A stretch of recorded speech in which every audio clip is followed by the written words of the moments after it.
Now, ladies and gentlemen, welcome back. Hello, my name is Gleb. I'm going to be hosting today, or attempting to. I'm glad we have a full hall of people. Now, I love the panels here. So far, we had two contentious panels debating a lot of questions. Now, this is going to be interesting. Now, we will have Melanie Boylan, now if I'm pronouncing the name correctly, from Irish Tech News. She's a very experienced journalist. And at the same time, she's a sci-fi nut. So she's also into Game of Thrones and all that stuff. As in social media, sci-fi, that's her game. She's going to be talking to 3 venture firm representatives and 1 Nordic Business Angels Network dude. Now, this is going to be very interesting. They're going to talk about 2 things, smart money and dumb money. As in, what is it, and when do you decide which one do you take? They're also going to talk about a little bit of impact investing. Now, on this kind note, I would like to welcome our panelists on stage. Zaya, Stephane, Hussein, Mick, if I'm pronouncing it correctly, and finally, Stephane Boylan. Please, warm hand of applause for these fine people. Interesting. Hi, everyone. Well, thank you for the introduction. Quite apt as well. I am a bit of a social media nerd and sci-fi nut. But I'm also a writer at Irish Tech News. And for some insane reason, they thought that was a good enough reason to have me here. Anyway, thank you very much for joining us at the very first panel this morning. We really appreciate you getting here nice and early for us. And as Claes was explaining, we have quite an interesting panel today. We have Zaya. She's an early stage investor with EBRD, Venture Capital. And I've been looking at their Twitter profiles just to do a bit of, research. And I have to say, it's given me a bit of an eyeful on certain areas of their lives. So Zaya, you joined in May last year on Twitter. What made you join last year? Is it on? Yeah. So coincidentally, I joined EBRD's venture capital arm, at the same my time? current job, in May of last year. So that prompted me opening the Twitter account. Was it part of your contract? No, it was I just got to ask. my own initiative. Okay. Yeah. And then we have Stephane. We had a great time in the speakers' lounge. Was it Stephane, Stephanie, Stephane? So we went through quite a range of names. And you're also an early stage investor with LaunchHUB. I saw you retweeted the SpaceX launch. Did you watch it? Not really. We just retweeting dumply. And so you were just... It's basically maybe similar to Zaya. I mean, when I joined my VC firm, somebody told me you have to have a Twitter account. So I'm just tweeting. Oh, fair enough. But I'm more active on other social media actually, mainly for Facebook and LinkedIn. So there I post more intelligent things, I guess. And then we have Hussein Kanji. And you are no less than a blue tick on Twitter. Yeah, I don't think that means anything. That just means you know some people. You've got something on them, obviously.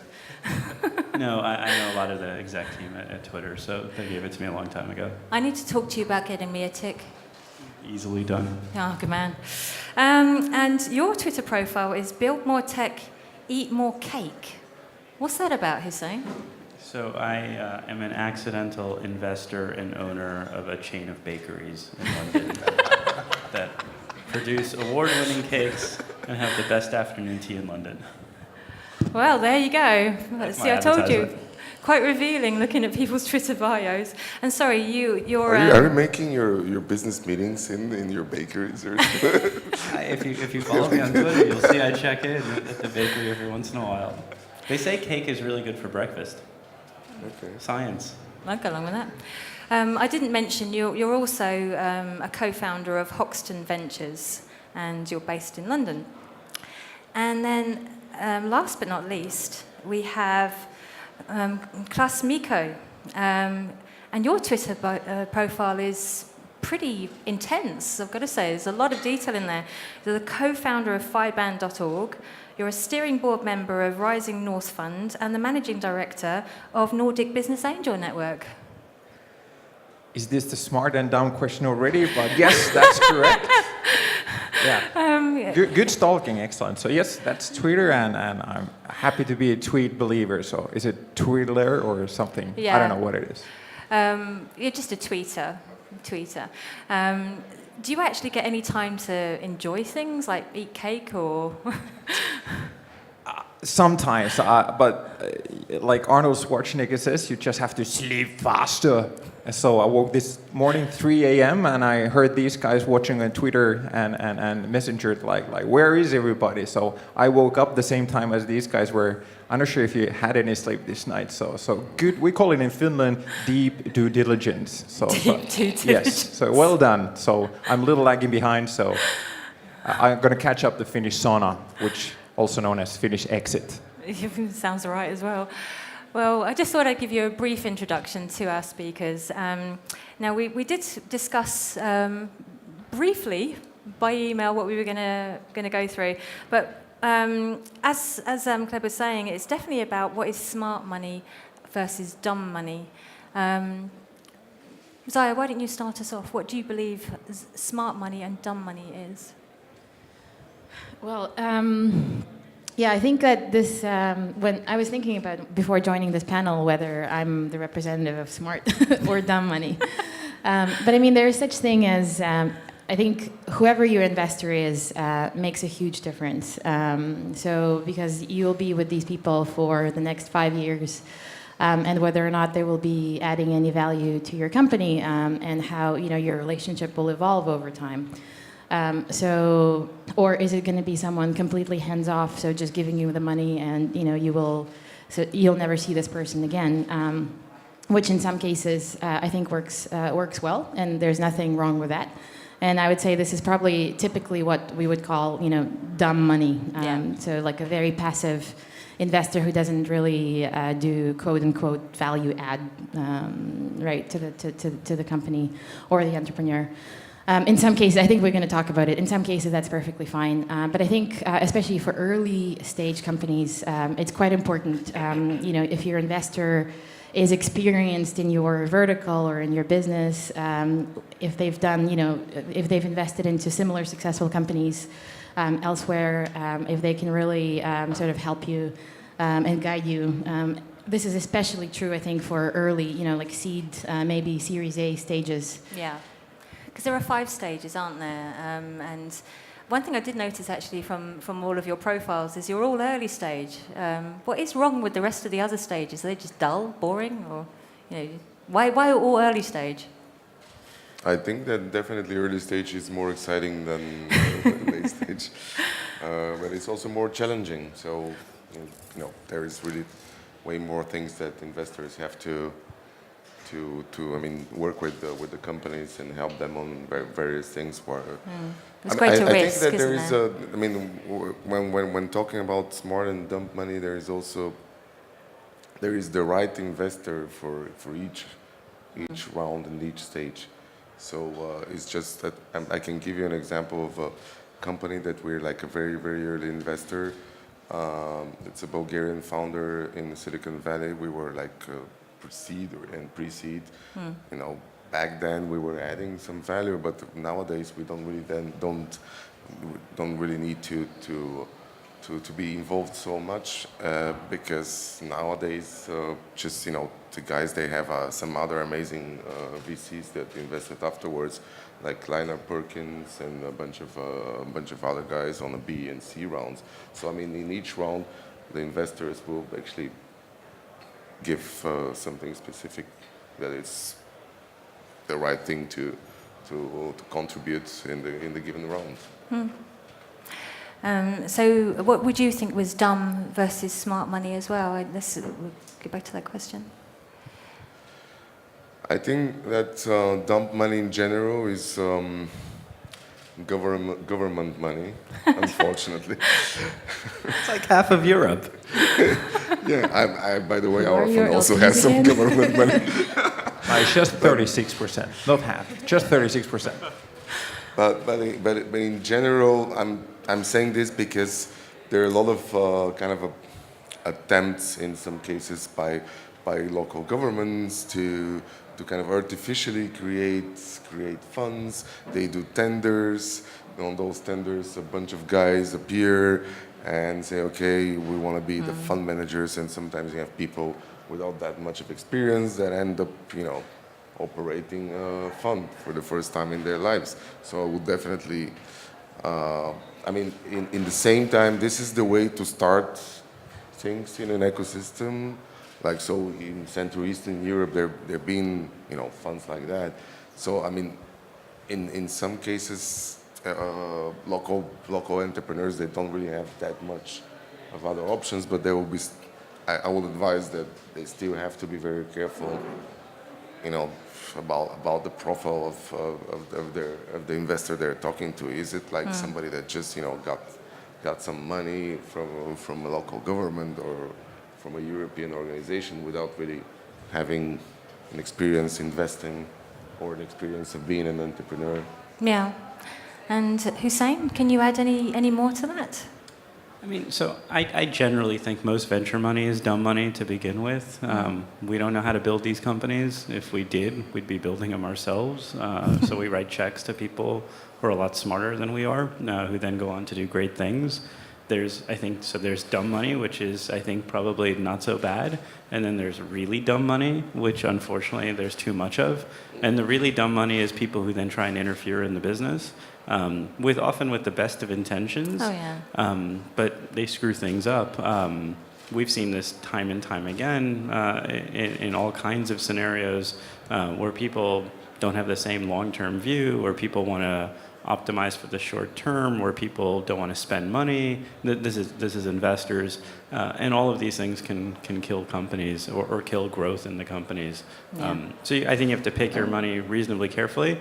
The really, really, really smart money, which tends predominantly to be in California, are folks who can do a lot of things behind the scenes and just make things a lot easier for a company. They may not add that much direct value, but they just open up a bunch of doors behind the scenes. So would that be like founder-friendly kind of thing? I think founder-friendly these days is, and it gets used a lot, it basically just means passive, right? The most founder-friendly thing is you write a check to someone and then disappear. Yeah. And maybe when they need to call you, they call you. But I think there are a bunch of investors who actively work behind the scenes to open up doors. Like, for instance, I have a blue check on Twitter. That's not because I'm any good. That's just because I know someone behind the scenes, and I can get myself a blue check. If one of my founders wanted to do the same thing, it's not that hard for me to be able to do the same thing for them. You can go through the formal channel, or you can go through the informal channel. Yeah. So the best smart money is probably the guys who can work the informal channel really effectively. Yeah. And Claes, Mikko? Yeah, just as a comment, I think it's really crucial timing for the question dumb versus smart, because it's just increasing the amount of capital in for the early stage. The corporations, the governments, they all found the startup level. It's the hype and the whole package. So it's a good question. It all comes down for the entrepreneurs, what kind of growth support they need. So capital, I would say there is, at least for the seed level, it's very well represented. And it's just the challenge is now, especially when representing angels, and what kind of profile are those? They are lucky to have less and less angels who screw up that cap table, take majority in the early stage, and are really like bad angels. So actually understanding how to build that process. So what we see now, and especially when we're educating and training the investor category, not just entrepreneurs, is how to invest, and then again how to use their skills. And I would say that now when we have the ICOs and matching funding from the government and that passive money, so it's more for the investors to actually start selling themselves. It's more and more the business for the entrepreneurs. They can choose, they can do the due diligence of the investors, which is really crucial. So picking up that perfect match, it's all about the team of the entrepreneurs, but also what kind of a matching investor you get with that growth resource. It can, in worst case, and we hear it a lot, especially with angels, that you get stuck, the dynamics doesn't work, and I guess most of the case, it's not so much the business doesn't work, it's just the team hasn't been able to adapt and modify whatever solution they have to offer. That's the job of the so-called investors. The investment can be also sweat equity in form of just brains and growing. And that's why we have a huge job in catching up with the giving back ecosystem, which is, of course, the Silicon Valley. Most likely we're never going to reach that, but it's a great benchmark. But we're getting there. And now it's just for the entrepreneurs to have more information, what kind of investors to have on board. VCs can be hugely valuable and just building to the next level. Angels as well, just passing that value of death. But the best case, of course, is the entrepreneur is so smart they don't need any investor. If they just need the growth resource, then in theory, that's available, and they can keep the 100% ownership as well. You don't need that investor necessary. So, I mean, that would be the hope, isn't it? Yeah. I guess that would be the ideal, but as the ecosystem doesn't work for the 100% ownership yet, so that's why we have these excellent experts with that experience, but they cannot be jerks and just massive loads of capital owners. They cannot just ride on that being wealthy and I'll give you that investment. But then again, with money you can do a lot of help. For example, being from Finland, we see a lot of these, any kind of solutions. And if it's like a food delivery app, then what is the chance that you have this awesome solution, but then again, a Silicon Valley competitor can just pump in that funding for 2 years' time and just compete you out. So what kind of smartness will you need to actually gain those goals, whatever they are? Yeah, I just wanted to echo that point because I think more than ever before, entrepreneurs, especially at early stages, have a lot of options in terms of raising money and who they would raise money from. So this is particularly true with initial coin offerings. So that you could argue that that's sort of like the dumbest money that you could find, because these are your retail individual investors that probably would not always, but they wouldn't really know about the business, etc. They wouldn't get involved. But then you raise the money a lot faster than with the VC process, etc. So I think this question, because of this availability of different ways to raise money, and the question is, just in addition to capital, what else do you need from your investors? That's a really good point, actually, because the other areas of venture capital isn't just money. It's mentorship, it's services, it's office space. There's so much more than just money when it comes to venture capital. It's a value add at the end of the day. Maybe as like what we see from the VCs, they really have to build a profile. Like if you join our team, where you get the funding, but you also get this package when you, for example, you log in and you get all this ready-made material. They make sure that the VCs are team players, those coaches making those different teams play with each other and just trying to, it's not just finding that super unicorn potential, it's somehow also building that team of how they can build synergies within that portfolio as well. So this is the best time that this is definitely going to disrupt the investor side. Less jerk investors, and they really have to be smart who offer it back and help in building. So there has to be more investors who have that entrepreneurial background, have been there, make their hands dirty with the entrepreneur. So no free riders who just can, we all see in the social network film and the new generation of entrepreneurs, they know that they can prepare themselves, that no free riders, they actually have to create value. So the big bucks, of course, that's in the upper level, the C and D rounds, and I'm not sure what's the smartness there. Then it's a different kind of a smartness, but the early stage, of course, that's the crucial part. I would add something. It's really important, I think, for entrepreneurs when they talk to a fund to actually look at the portfolio companies of this fund, and actually they can see if they can have some value by just being a part of a family of other entrepreneurs, because all the investors have to do, and I'm not saying we're doing it perfectly well, our fund, but we're trying. It's really to make more exchanges and knowledge sharing between the founders themselves and between the portfolio companies. And so this is also a way to be, to smarter as an investor. One thing I would like to give to the people who are sitting here today is a bit of a checklist for venture capital. So if you could just have a quick think of what you might want to put as a checklist, and hopefully by the time I get down to you, Claes, they haven't mentioned the 2 or 3 that you want to say. So, Zaya. Well, I'm angel level, so these are VCs. Well, this I is got true. a bunch of stuff, so keep it coming. Yeah, I would start with looking over their portfolio and looking at the experience that they've had, what kind of companies that they've invested in, whether they've invested in your vertical or your business model, and whether this is a successful investor. You know, whether they've invested successfully.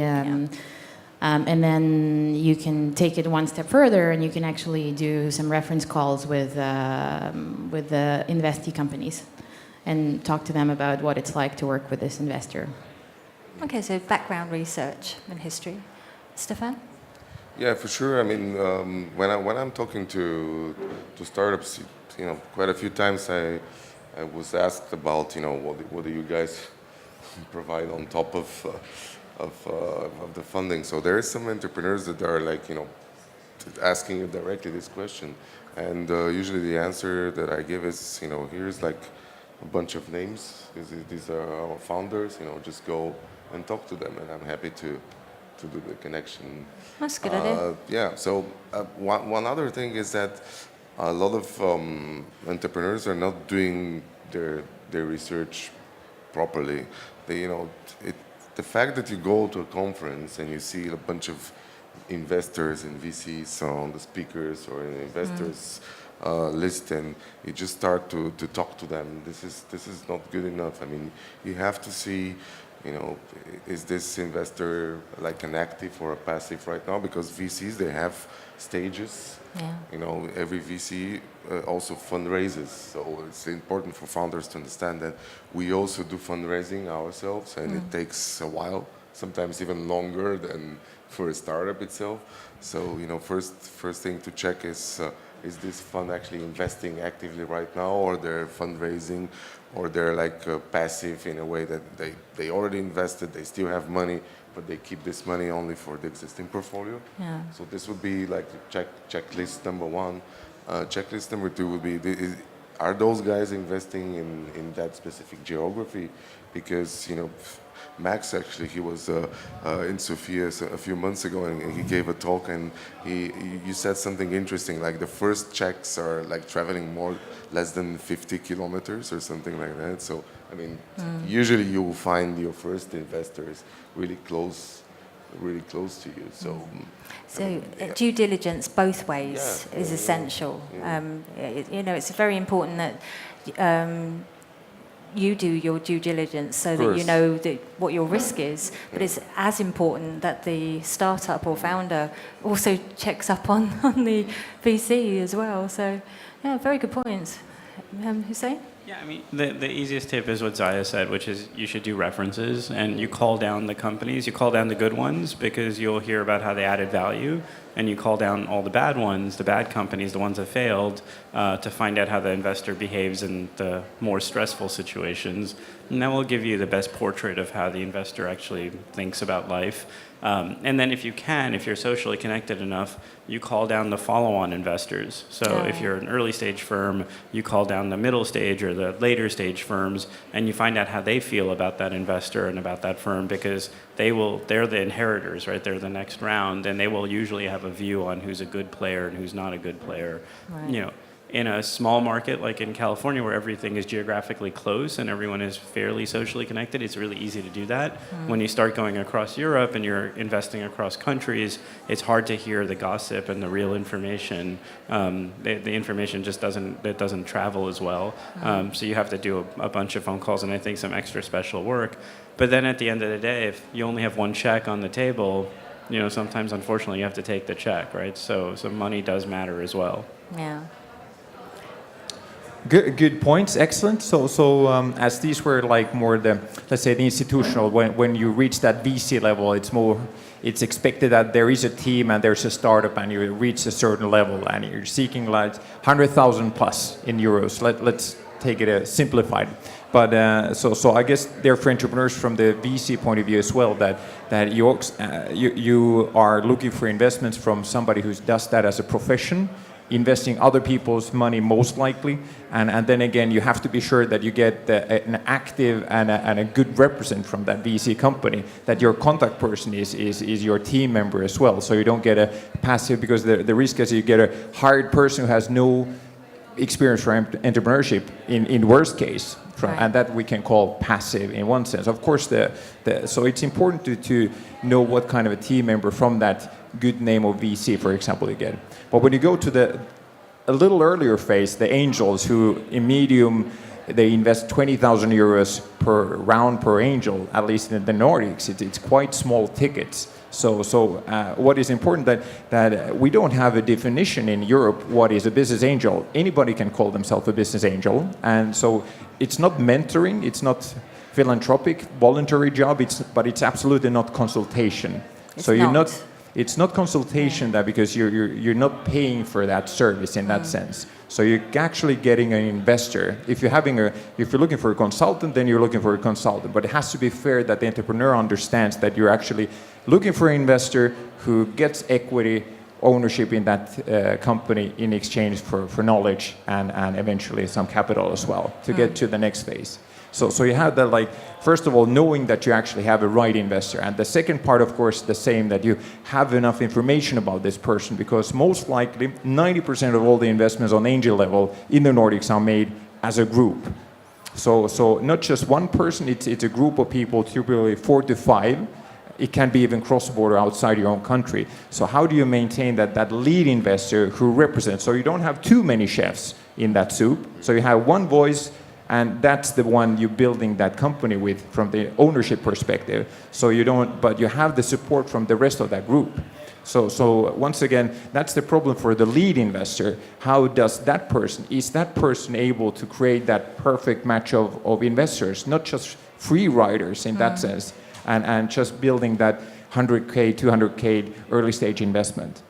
So once again, that's part of the discussion the entrepreneur has to make, and skillful entrepreneurs have the perspective that they scan out, do the due diligence of that investor, ask, is this a good person or not? What's the background? Has there been screw-ups before? And this is the perfect time to, once again, there are more and more information available and less possibilities for those passive free riders. So did everybody write down that checklist? I would actually add one more thing. To Go that. for it. So I think often, especially with like bigger VCs, you'll be interacting, during the due diligence and before the investment with the whole team. But I would try to understand who would ultimately be on your board, right? If it's going to be like one of the partners, and who exactly is it going to be?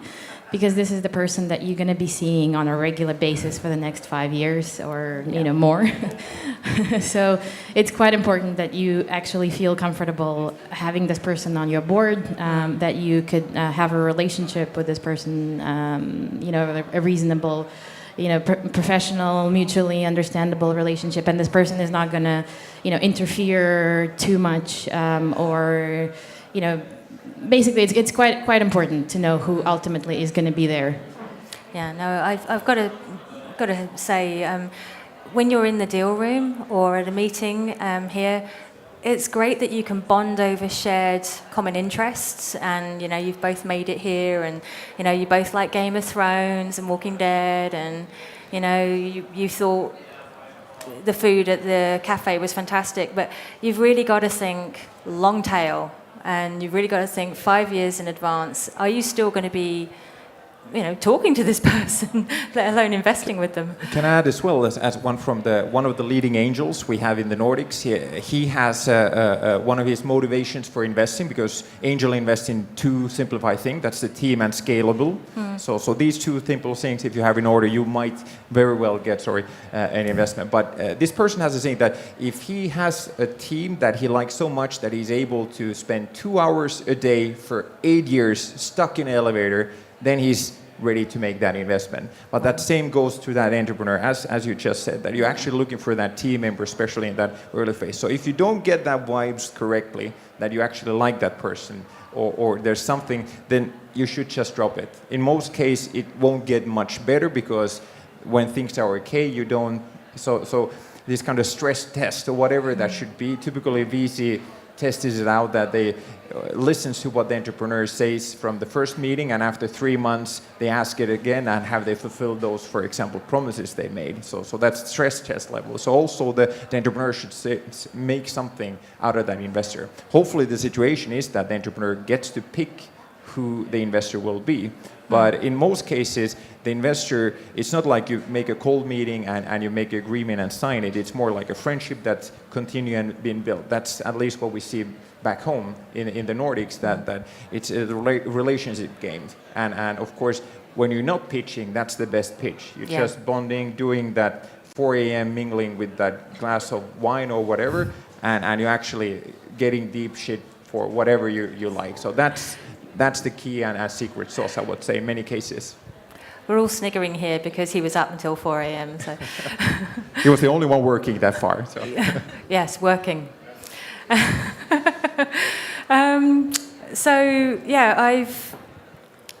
was wondering if there were any questions at all. If there are any questions at all at the moment. Go for it. Hussein had a point regarding look up how did the investor behave when things went down. Now, question for all of you. Now, I don't know if you've been a professional investor specifically, but you're managing a lot of investors with NordicBAN. But specifically, how many belly ups or post-mortems do you publicly publish, as in cases where things went down, and make it available for anybody who's looking you up online? So all the cases you've invested into, your firm has invested into, how many of those cases do you actually make available so people can find out who you guys are or speak publicly maybe on stage? Did I make myself clear, by the way? Yeah, so how many zeros or how many bad scenarios have we written about? We haven't written about anything, good or bad. So, we don't have the positives and we don't have the negatives, but all the companies are on our website, including the ones that went belly up. It's not that hard to figure out, and a bunch of our founders have tracked down founders where we've had major disagreements with the founders. Usually in these stressful situations, in one case we actively bankrupted a company and restarted it from scratch, and rightfully so. I think the founder is probably not one of our friends, but if you call him and ask him the situation, and then you ask us the situation, I think it's fairly easy to piece together. You can. There's nuance. There's no right or wrong in these things, but you can piece together what kind of happened without that much effort. So. Yeah, I'm trying to think. We have one write-off so far. Our fund is only like less than 5 years old, and I'm trying to think if it's available on the website. I don't think so, but I think you can. I mean, if somebody asked, we could easily share that information. Anyone else? We have our first fund was actually a micro-seed fund. So it was a 10 million fund where we invested in 60 companies. So you can imagine that out of those 60, there was a lot of That's a lot. I think around half of the companies actually didn't make it, but that's normal. I mean, we don't have them on the website because those guys are just no longer doing those companies. But what it's important also to say is that some of those people are actually still involved with us and with the fund. One of the guys is actually now kind of a associate, even if he doesn't have officially the title. He's really involved and helps a lot in the fund. Another guy just went from his startup to one of our other companies that we invested in. So there is also a lot of... So a bit of osmosis, is there? Yeah. Sort of moving from one fund to another. Okay. Yeah. I guess it's a little tricky on the angel level. It's so much more personal. So actually, that's a good point. And those like professional angels really... like those on angel list and are very visible, and invest massively with the representing as a lead the massive group, then it's much easier to follow those. And of course, Crunchbase lists all your portfolio, and you can easily track what has gone wrong. But actually, I don't know that angels have actively been sharing stories on their website, what we're wrong. We have, of course, the fail day and fuck up nights and those, and it's more and more in the angel level as well sharing, but it's more like within the investor community. It's more acceptable that you share the story that actually went wrong somehow. But it's typically the main message is almost always the fact that they fail with the due diligence of the team, and they just couldn't build up relations that lasted that stressful moment. And it's probably something you can't always even figure out in advance. Of course, so many elements there are affecting that. How is that investment going to go? But from the topic like dumb versus smart, so I guess it's once again we're coming back to the fact that there should be more information. It would be fair for the ecosystem. Also, angel level, there would be more information available. And yes, even about those failures. At least we have one of those leading angels we have in the Nordics. He's a pro. He listed those 20 investments he's made, and those who failed, those are what's the topic? It's called experiences, or with the lessons learned was the topic. So lessons learned. So there are 4 companies that failed totally. So it's more in the positive culture as well. So I suppose part of the due diligence of everybody here is to make sure they look up these fail days and fuck up nights and get there, find out how people failed, why they failed. And I'm sure as VCs and an angel that you would have seen this slowly happening, or maybe fast happening, and sometimes you just can't help the founder in time to support it. In general, when you're in a stressful situation, there are people who can make things even more stressful, and there are people who can try and take some of the stress out. They're probably not going to be able to take the stress out because they're not the cause of the stress, and it's important to know that. And a bunch of our businesses have gone through ups and downs before they become really big, and so what happens on the up is you kind of don't have to do very much, right? It just kind of happens. But what happens in the down and how you behave in those situations can make all the difference in the world, especially to the founder who's running it, it's kind of a lonely, solitary job, right? Being the person who's trying to navigate something through troubled waters. And if your investors are panicking while you're in that situation, it's just really, really, really hard to be a captain. Yeah, that's not going to help, is it? Are there any other questions? Any questions? I would happy to hear comments or questions as well. Meanwhile, we're waiting, I would like to just bring out one part which hasn't been really discussed yet, the crowdfunding part. And if you could just quickly take that, because what's interesting in London, and what I would assume you see quite a lot as well, because in the UK, it's more like crowdfunding is very much used by the angels on the level. It's more like the teams bring on a smart money element, an angel, to support that, and the crowdfunding comes after that smart money is implemented. So it's more like a marketing tool and additional passive funding, because you have in UK, you have the deduction model in taxes, you can get the lawyers and doctors to invest, but they're not startup experts, but you can get that money flowing. The same goes with the governmental part, that they're, at least in Finland, the so-called dumb money, it's more matching money. So nowadays, we don't have the culture anymore. It changed quite, in the last 5 years, it changed that the government doesn't make the primary decision which company gets the investment or not. So they changed the model so that the government only matches the private initiatives. So if an angel group or a VC group comes in, so the government matches those. That's not the case in Sweden, for example. That is, Almi Invest is investing primarily and doing that first investment. So it's very interesting seeing the balance where smart and taxpayer smart and wherever that line goes. But I guess once again, something to remind the entrepreneurs that if you're thinking about those platforms, so just make sure you have that skill in your team. Is it board consultation or even an owner and a former investor at some level? And I guess we're going to see the future trend as well, partly that the VCs, at least what I understood, are also start using more and more of these investment platforms in the form of gathering that they are the expertise team and with the tools to gather the additional investment. Well, thank you so much, Claes, Mikko. That was actually incredibly impressive information just came out from that last few sentences. I hope you found... I surprised myself. I guess I quoted somebody. It must, that 4 o'clock end of your day must have helped. I hope you've found our panel of interest today. Thank you again so much for coming along this morning and watching us. If you have any questions, they will be available after the panel if you have anything you want to ask them one-to-one. And yeah, thank you so much for joining us. Thank you.